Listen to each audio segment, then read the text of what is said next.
Mari kita bahas ini breakdown teaser Overlord season 4. Tapi sebelum itu mari kita nobar dulu. Walaupun gue udah nonton sebelumnya, tapi ya kita nonton lagi ayo. Yang ada subtitlenya nih kali ini. Mari kita nonton.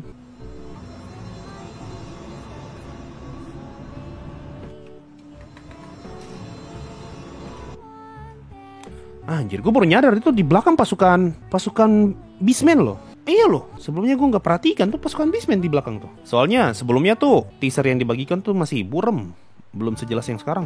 Di sini baru kelihatan nih ternyata di belakangnya Demiurge tuh Demi-Human sudah siap perang. Demi-Human semua nih di belakang. Pasukan tentara ini pak. Ini yang panjang dari kiri sampai kanan ini nih. Ini semua CGI. CGI Demi-Human.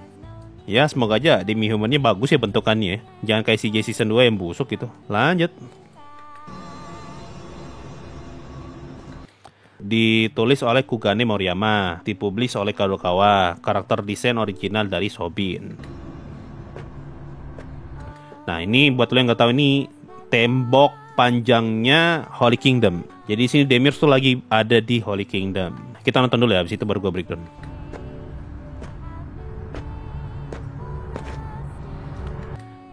Didireksi oleh Naoyuki Ito, diproduksi oleh Madhouse.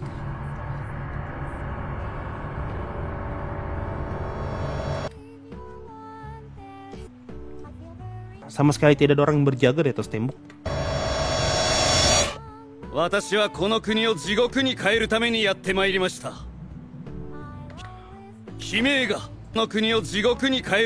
Nah, di sini baru kelihatan nih di belakangnya memang betul Demi-Human loh. Iya. Betulan baru kelihatan tuh Demi-Human di belakang.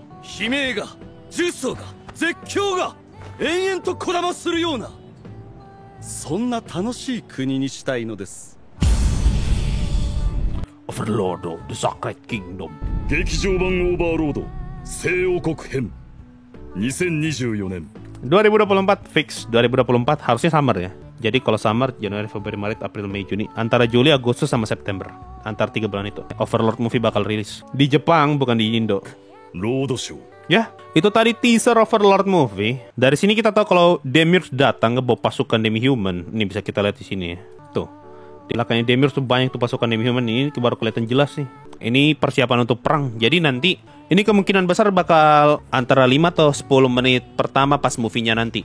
Jadi kita pas nonton tuh langsung diliatin Demiurge datang ke Holy Kingdom sambil bawa pasukan banyak banget. Baru dia ngomong kalimat ini nih. Terus dibuka dengan open war, meteor jatuh. Di sini nanti Demiurge bakal pakai skill namanya Meteor Fall atau Fallen Meteor ya. Kayaknya Meteor Fall deh. Itu Seer tier 10 atau 9 lupa. Seer ini Demiurge pakai buat ngancurin tembok tadi tuh. Yang panjang ini nih biar para Demi-Human bisa masuk, baru tuh perang langsung di situ di dalam tembok sini nih. Nah, ini tuh ada di mapnya Overlord. Nah, ini tuh seluruh mapnya Holy Kingdom.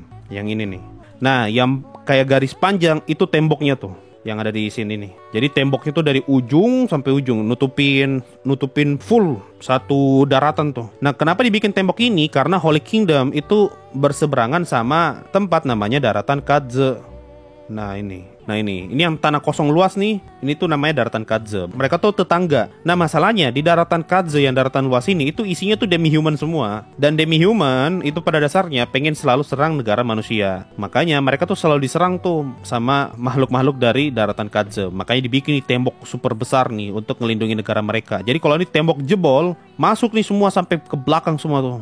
Nah, nanti cerita di Overlord movie itu bakal berpusat di setengah kerajaan, kalau gua nggak salah ya. Jadi setengah kerajaan tuh sudah berhasil diambil alih sama Jaldabaoth dengan Demi-Human. Setengahnya lagi tuh masih dipegang sama pihak Holy Kingdom lah, masih bisa bertahan gitu. Jadi kebelah dua mapnya. Nah, Demiurge tuh datang, berdiri nih di depan tembok, jatuhin meteor, pang, temboknya hancur, Demi-Human masuk. Sama kayak Attack on Titan waktu episode 1 lah. Kan manusia dilindungi sama tembok tuh, tiba-tiba muncul Colossal Titan ngancurin tembok, para Titan masuk. Harusnya bakal kayak gitu juga. Nah, para Demi-Human yang ada di belakangnya Demiurge nih di sini nih itu semua diambil dari daratan Kadze. Kenapa bisa? Karena kalau lu nggak tahu, Demiurge Happy Farm itu ada di daratan Kadze.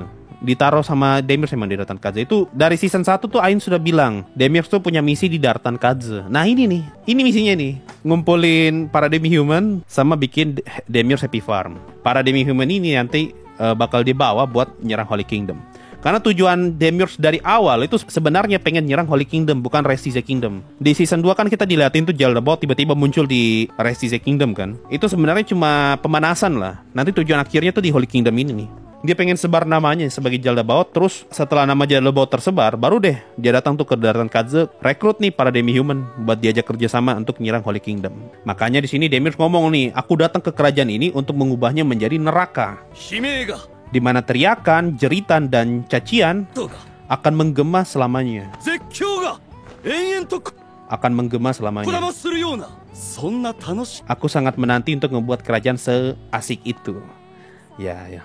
Intinya Jaldabaoth datang pengen ngerusuh lah. Makanya di sini Demiurge datang pakai topeng Jaldabaoth. Nah, di sini juga bakal jadi salah satu scene paling ikonik di movie-nya nanti kalau dibikinnya bagus ya. Demiurge bakal dapat pentungan. Kan udah pernah gue bahas tuh di konten ini. Nih, Holy Queen, senjata terbaik Jaldabaoth. Nah, udah pernah gue bahas di konten ini nih. Bakal dijadiin pentungan sama Demiurge. Bukan Demiurge sih, si Evil Rod yang bikin dia jadi pentungan. Holy Kingdom memang bisa bertahan atau Demiurge yang gak all in. Demiurge tuh cuma open war, ngebuka tembok, habis itu nantang Remedios, nantang para paladin lah, Remedios dan kawan-kawan. Baru di tengah pertarungan dia bakal cari kesempatan untuk nukar tempat dengan Evil Rod. Jadi Evil Rod tuh nanti yang bakal bertarung lawan Kalka, lawan Remedios, lawan adeknya. Nah di situ nanti tuh ada pentungan, ada yang tinggal kepala. Nah di situ. Sementara itu Jaldabaoth cuma nonton dari jauh. Udah, setelah itu dia lepas tangan dia langsung tuh Demiurge tuh. Dia serahkan semuanya ke Evil Rod sama para demi-human lah. Baru nanti Demiurge bakal muncul beberapa kali lagi lah. Itu Demiurge langsung open war atau ada obrolan tidak, langsung open war. Seingat gue ya langsung open war deh. Dia tidak ada basa-basi gitu. Langsung dikasih jatuh meteor, pang, langsung kacau satu negara. Gue sangat yakin bagian ini bakal dibikin cepat banget bagian ini ya, karena ini 2 volume jadi satu movie nih. Artinya ceritanya bakal sangat-sangat padat. Tidak mungkin movie-nya nanti bakalan banyak ngeliatin scene basa-basi. Ini pasti to the point. Demiurge datang, ngerusuh, jatuhin meteor, perang dimulai, battle, tukar tempat, pentungan, habis itu mundur. Baru Remedios nih segala macam mundur juga tuh, kabur dari Holy Kingdom karena mereka kalah. Baru deh mereka cari bantuan bla bla bla bla bla bla, plat gitulah. Ini kalau lu nggak tahu nih ngambil cerita di pertengahan season 4. Cuma gua rasa sih nggak bakal masalah ya, karena cerita Holy Kingdom tuh hampir sama sekali nggak ada sangkut paut sama arc lain. Ini betul-betul kayak cerita sendiri gitu. Dan ini bakal jadi akhir dari Jaldabaoth. Setelah ini harusnya misi Jaldabaoth udah nggak ada. Kan di awal season 1 3 Floor Guardian dikasih misi itu sama Ainz, walaupun off screen ya. Itu diceritain di web novel soalnya. Sebas dikasih misi buat menyelinap di Rest is the Kingdom untuk kumpulin informasi, dan masuk season 2 misinya kelar tuh di Operasi Gehenna. Makanya Sebas pulang. Shaltir dikasih misi buat cari orang kuat yang bisa martial arts. Makanya ketemu Brain tuh, tapi malah misinya gagal karena kena cuci otak. Nah Demiurge itu dari awal tuh dikasih misi untuk bikin sosok Raja Iblis. Nah itu Jaldabaoth tuh. Kalau di web novel dia tuh target utamanya dia tuh Holy Kingdom. Malahan dia ngomong tuh, wah aku akan mengumpulkan para domba baru dari Holy Kingdom ini. Ya intinya apalagi kalau bukan Demiurge Happy Farm, dia pengen ngebuka cabang baru kayaknya nih gitu. Makanya kalau lu nonton ulang season 1 ada tuh scene Demiurge berdiri di depan tenda, baru tanahnya tuh kayak pasir-pasir. Nah itu daratan Kaze. Cuma di anime nggak dijelasin sih, jadi belum tentu lu bakal ngeh kalau gue nggak jelasin kayak gini atau lu nggak baca novel ya. Barang ini nggak jelasin soalnya di anime. Ini jeleknya anime Overlord tuh. Plot-plotnya tuh banyak yang tidak dijelasin. Lo harus mikir sendiri atau cari tahu sendiri. Kalau durasi movie 3-4 jam, nggak mungkin anime Ghibli aja yang legendaris begitu cuma 2 jam. Palingan Overlord, syukur-syukur Overlord bisa 2 jam. Gue curiganya 1,5 jam doang. Malah kalau bisa 3 jam gue hormat sama Madhouse nih kalau bisa 3 jam ya. Gue bakal nonton 4 kali mungkin tuh. Selama 4 hari berturut-turut gue menyediakan 3 jam untuk nonton Overlord doang. Intinya Demiurge tuh pengen menguasai Holy Kingdom. Dengan cara apa? Dengan cara bikin konspirasi. Konspirasinya gimana ya? Bikin Jaldabaoth biar ada alasan buat nyerang Holy Kingdom dan Ainz bisa datang ke Holy Kingdom. Kalau dari visual teasernya aja ya, ini menjanjikan sekali sih. Lu lihat tuh betapa tajam gambarnya Demiurge loh. Lu bandingkan sama gambar season 1. Busuk season 1 tuh. Buremnya nauzubillah. Season 2-3 sama. Burem. Semenjak masuk season 4 tuh udah bagus tuh, jadi tajam gambarnya. Justru yang harus kita pertanyakan nanti tuh bentukan ini nih. Bentukan demi-humannya, apakah CJ-nya busuk atau tidak nih. Soalnya banyak banget nih. Apakah perangnya nanti bakal kelihatan epic atau cuma kelihatan kayak perang di Sehatin Paladin tuh, cuma CJ numpang lewat. Floor Guardian yang lain ikut enggak. Di sini tuh pemain besarnya cuma Demiurge, Ainz sama Neia. Remedios deh tambah 1. 4, mereka berempat doang. Sama Evil Rod, oke lah 5 Evil Rod. Oh Chizu 6 Chizu. Ya, mereka berenam tuh pemain utama. di movie ini nanti kita bakal diliatin pertarungan Ainz ngelawan Evil Rod sama semua Pleiades. Dan di saat itu juga Aureola Omega bakal ngasih buff ke semua Pleiades. Artinya ada potensi Aureola Omega bakal diliatin. Karena kalau tidak diliatin di movie, udah tidak ada kesempatan lagi buat kita lihat Aureola Omega. Soalnya dia cuma muncul di sini doang. Ini gua rasa sebulan atau 2 bulan lagi baru ada trailer. Jadi awal tahun kita dikasih teaser aja. Palingan akhir musim baru trailer 1 bulan kemudian trailer 2, trailer 3, baru habis itu movie-nya rilis. Di Jepang, bukan di Indo. Di Indo palingan nunggu 3 bulan 4 bulan. Ini kalau kali-kali 1 bisa masukin Overlord movie, gue sih hormat ya kali-kali 1 ya. Tolonglah kali-kali 1. Jangan cuma filmnya Ghibli, Overlord juga lah. Itu waktunya sekitar berapa hari bang? Sampai setelah gue nggak tahu berapa hari. Lama soalnya. Seminggu 2 minggu lebih kayaknya tuh. Soalnya kita bakal diliatin Remedios sama Neya kabur dari Holy Kingdom. Jadi mereka jalan kaki tuh. Nih gue kasih lihat mapnya. Mereka tuh jalan kaki, antara jalan kaki atau naik kuda lah. Kayaknya jalan kaki deh. Ceritanya nanti Neya, Remedios sama Paladin yang lain tuh bakalan kabur tuh dari sini nih. Dari sini, ini kan tembok yang meleh nih, nanti kan roboh tuh. Tidak tahu semuanya tuh tengahnya doang gara-gara Demiurge. Nah mereka kabur nih jalan kaki. Nah mereka jalan kaki tuh ke sini. Pergi ke Resistance Kingdom di sini. Nah setelah dari Resistance Kingdom disuruh tuh pergi ketemu Momon di Sorcerer Kingdom. Barulah mereka ke sini. Nah baru dari sini mereka jalan kaki lagi, bukan jalan kaki, naik kereta kuda buat ke Holy Kingdom. Karena Ainz belum pernah ke Holy Kingdom, makanya mereka tuh harus jalan manual dulu tuh. Jadi setelah sampai di sana Ainz baru bisa tuh pakai sihir teleportasi buat bolak-balik. Jadi ini lama banget nih, ini nggak mungkin sehari 2 hari. Seminggu 2 minggu ada mungkin. Nah yang menarik, kalau nggak salah di novel tuh waktu setelah dari Resistance Kingdom, pas mereka mau masuk ke Sorcerer Kingdom, di area luar Sorcerer Kingdom itu ada kapal hantu yang ngejaga negaranya Ainz. Keliling lah kapal hantunya. Jadi Neya sama Remedios tuh sempat kaget tuh ngeliat tiba-tiba ada kapal hantu lewat nih. Nah masalah itu kapal hantu tuh gak ada ceritanya, tiba-tiba ada. Dari sini tuh udah mulai kelihatan tuh kalau Mariama tuh udah semakin mempercepat ceritanya ya. Karena tiba-tiba tuh Ainz punya kapal hantu aja. Dijelasin tuh singkat aja. Ainz, Demiurge sama Kokyutos sempat pergi ke daratan Kadze dan mereka ketemu kapal hantu. Baru kapal hantu itu dijadikan bawahan. Gitu aja tuh ceritanya tuh. Tidak ada tuh story sendiri, chapter sendiri, gak ada. Cuma diomongin gitu. Nah lu bayangkan pak, ada orang sudah putus asa nih tiba-tiba lihat kapal hantu lewat. Flying Dutchman lah. Nah anggaplah kapal hantu kayak gitu tuh. Baru dari mereka masuk ke Sorcerer Kingdom. Di sini kita bakal dilatih bentukan Sorcerer Kingdom setelah banyak makhluk lalu lalang lah. Di season 4 kan penduduk Sorcerer Kingdom tuh cuma sedikit banget kan diliatin. Yang di awal season 1 malah tidak ada orang yang berani keluar tuh dari Sorcerer Kingdom. Nah di movie-nya nanti harusnya tuh kita diliatin. Kalau di Sorcerer Kingdom tuh sudah ada dwarf. Karena kan ini pasca volume 11. Jadi sudah ada dwarf di sana, ada naga lalu lalang di udara. Jadi kurir, habis itu manusia udah banyak, demi-human udah banyak yang bolak-balik. Di situ nanti dilatin. Baru di situ Remedios sama Neya minta ketemuan sama Ainz tuh buat minta tolong biar bisa dipinjamin Momon. Biar nanti Momon tuh battle lawan Jeldabaoth di Holy Kingdom. Tapi Ainz nggak mau minjamin Momon. Ujung-ujungnya malah Ainz sendiri yang datang. Ainz tuh ngomong, aku tidak bisa meminjamkan Momon kepadamu, tapi aku tahu orang yang sama kuatnya dengan Momon. Nah tiba-tiba Ainz ngobrol sama Neya, muncul dia entah dari mana di depannya Neya. Sini biar saya saja yang datang. Sudah, jadi ada 2 kereta kuda gitu. Kereta kudanya Remedios sama Paladin, sama kereta kudanya Neya dengan Ainz. Nah di kereta kuda itu barulah Ainz ngasih panah ke Neya. Yang ada ilustrasinya tuh mana lagi. Mulai dari sinilah langsung Neya tuh mulai kayak merasa Ainz tuh hebat banget. Mana? Oh ada ini sini nih. Nah yang ini. Ini perjalanan menuju ke Holy Kingdom nih. Ainz kasih dia panah lah. Tujuannya dia kasih panah tuh sebenarnya cuma satu, pengen promosi. Oh ya satu lagi gue lupa. Jadi tujuan Jeldabaoth nyerang ini Holy Kingdom itu ada tujuan lainnya selain pengen nguasai Holy Kingdom.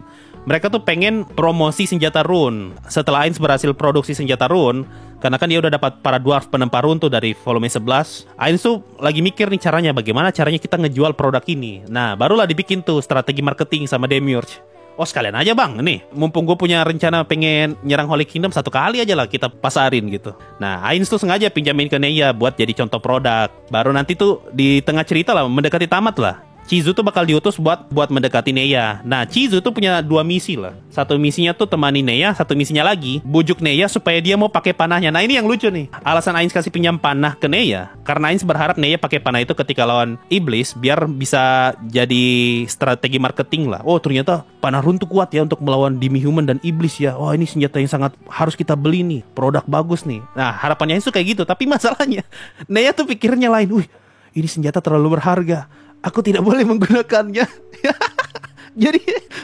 Jadi sampai tamat pun tuh Neya jarang banget Pak pakai panahnya. Makanya sampai Aisu utus Chizu tuh. Nih Chizu tolong bujuk Neya supaya dia mau pakai panahnya tuh. Bahkan sampai Demiurge tuh sampai hard selling loh. Waktu dia jadi Jalabaot ya, dia sampai ngomong, "Hah, apa itu panah itu? Sepertinya panah itu kalau ditembakkan bisa untuk melukaiku." Dia sampai ngomong kayak gitu karena saking keras kepalanya Neya tidak mau pakai panahnya. Lucu tuh di bagian itu. Cuma sayang ya sampai ending pun tetap keras kepala nih Neya, tidak mau pakai panah.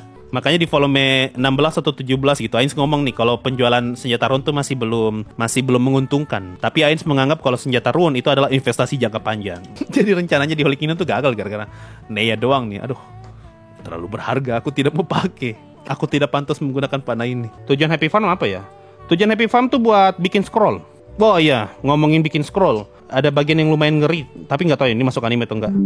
Jadi waktu Ainz pertama kali tiba di Holy Kingdom, ini kan mereka naik kereta kuda kan. Mereka tuh sempat keliling lah, lihat kanan kiri gitu, bagaimana pemandangan Holy Kingdom setelah dijajah sama demi-human kan. Di situ diliatin tuh banyak sekali manusia